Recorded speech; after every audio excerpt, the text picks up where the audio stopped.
Capítulo 44. As trevas.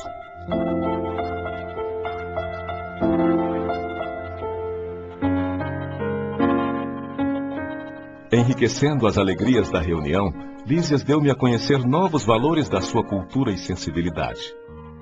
Dedilhando com maestria as cordas da cítara, fez-nos lembrar velhas canções e melodias da terra. Dia verdadeiramente maravilhoso. Sucediam-se júbilos espirituais como se estivéssemos em pleno paraíso. Quando me vi a sós com o bondoso enfermeiro do auxílio, procurei transmitir-lhe minhas sublimes impressões. Não tenha dúvida, disse sorrindo. Quando nos reunimos àqueles a quem amamos, ocorre algo de confortador e construtivo em nosso íntimo. É o alimento do amor, André. Quando numerosas almas se congregam no círculo de tal ou qual atividade, seus pensamentos se entrelaçam, formando núcleos de força viva, através dos quais cada um recebe seu quinhão de alegria ou sofrimento da vibração geral. É por essa razão que no planeta o problema do ambiente é sempre fator ponderável no caminho de cada homem. Cada criatura viverá daquilo que cultiva. Quem se oferece diariamente à tristeza, nela se movimentará. Quem enaltece a enfermidade, sofrer-lhe-á o dano.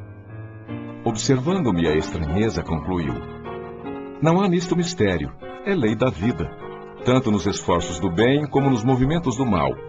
Das reuniões de fraternidade, de esperança, de amor e de alegria, sairemos com a fraternidade, a esperança, o amor e a alegria de todos. Mas de toda a assembleia de tendências inferiores em que predominam o egoísmo, a vaidade ou o crime, sairemos envenenados com as vibrações destrutivas desses sentimentos. Tem razão, exclamei comovido. Vejo nisso igualmente os princípios que regem a vida nos lares humanos. Quando há compreensão recíproca, vivemos na antecâmara da ventura celeste. E, se permanecemos em desentendimento e maldade, temos o inferno vivo. Lísias teve uma expressão de bom humor, confirmando a sorrir. Foi então que me lembrei de interpelá-lo sobre uma coisa que de algumas horas me torturava a mente. Referira-se o governador, quando nos dirigiu a palavra, aos círculos da terra, do umbral e das trevas.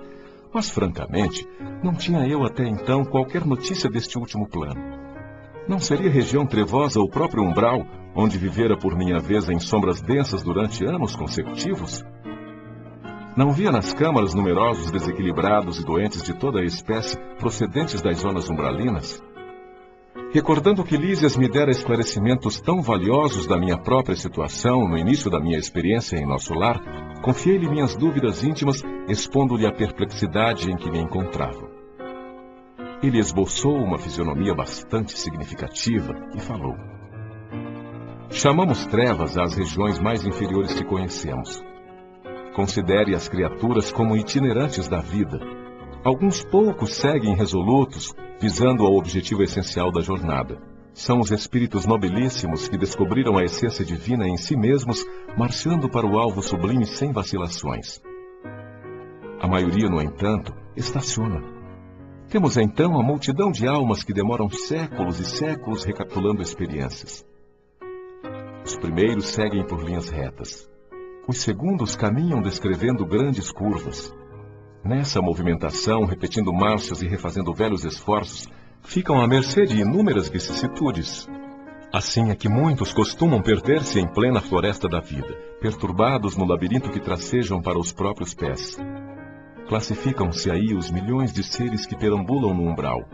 Outros, preferindo caminhar às escuras, pela preocupação egoística que os absorve, costumam cair em precipícios estacionando no fundo do abismo por tempo indeterminado.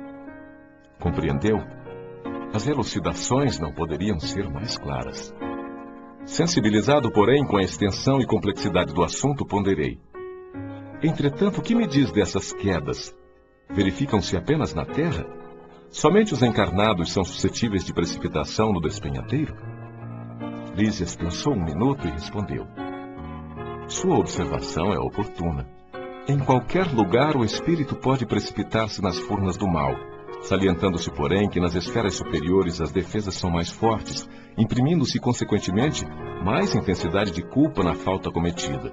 Entretanto, objetei, a queda sempre me pareceu impossível nas regiões estranhas ao corpo terreno.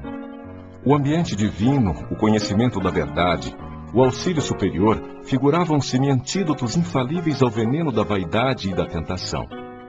O companheiro sorriu e esclareceu. O problema da tentação é mais complexo. As paisagens do planeta terrestre estão cheias de ambiente divino, conhecimento da verdade e auxílio superior. Não são poucos os que compartem ali de batalhas destruidoras entre as árvores acolhedoras e os campos primaveris. Muitos cometem homicídios ao luar, insensíveis à profunda sugestão das estrelas. Outros exploram os mais fracos, ouvindo elevadas revelações da verdade superior. Não faltam na terra paisagens e expressões essencialmente divinas. As palavras do enfermeiro calavam-me fundo no espírito. De fato, em geral, os guerreiros estimam a destruição na primavera e no estio. Quando a natureza estende no solo e no firmamento maravilhas de cor, perfume e luz, os latrocínios e homicídios são praticados de preferência à noite, quando a lua e as estrelas enchem o planeta de poesia divina. A maioria dos verdugos da humanidade constitui-se de homens eminentemente cultos que desprezam a inspiração divina. Renovando minha concepção referente à queda espiritual, acrescentei: contudo, Lísias, poderá você dar-me uma ideia de localização dessa zona de trevas? Se o umbral está ligado à mente humana, onde ficará semelhante lugar de sofrimento e pavor? Há esferas de vida em toda parte, disse ele solícito. O vácuo sempre há de ser mera imagem literária. Em tudo há energias viventes, e cada espécie de seres funciona em determinada zona da vida. Depois de pequeno intervalo em que me pareceu meditar profundamente, continuou: naturalmente, como aconteceu a nós outros, você situou como região de existência, além da morte do corpo, apenas os círculos a se iniciarem da superfície do globo para cima, esquecido do nível para baixo. A vida, contudo, palpita na profundeza dos mares e no âmago da terra. Além disso, há princípios de gravitação para o espírito, como se dá com os corpos materiais. A terra não é somente o campo que podemos ferir ou menosprezar a nosso bel prazer. É a organização viva, possuidora de certas leis que nos escravizarão ou libertarão segundo nossas obras. É claro que a alma esmagada de culpas não poderá subir à tona do lago maravilhoso da vida. Resumindo, devo lembrar que as aves livres ascendem às alturas. As que se embaraçam no cipoal sentem-se tolhidas no voo. E as que se prendem a peso considerável são meras escravas do desconhecido. Percebe? Lísias, porém, não precisaria fazer-me esta pergunta. Avaliei de pronto o quadro imenso de lutas purificadoras a desenhar-se ante meus olhos espirituais nas zonas mais baixas da existência.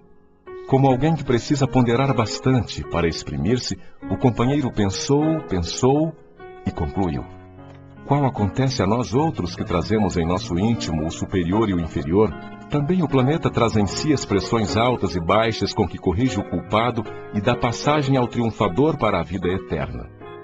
Você sabe, como médico humano, que há elementos no cérebro do homem que lhe presidem o senso diretivo.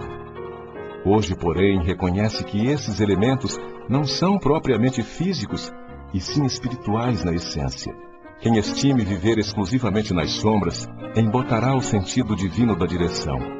Não será demais, portanto, que se precipite nas trevas, porque o abismo atrai o abismo, e cada um de nós chegará ao local para onde esteja dirigindo os próprios passos.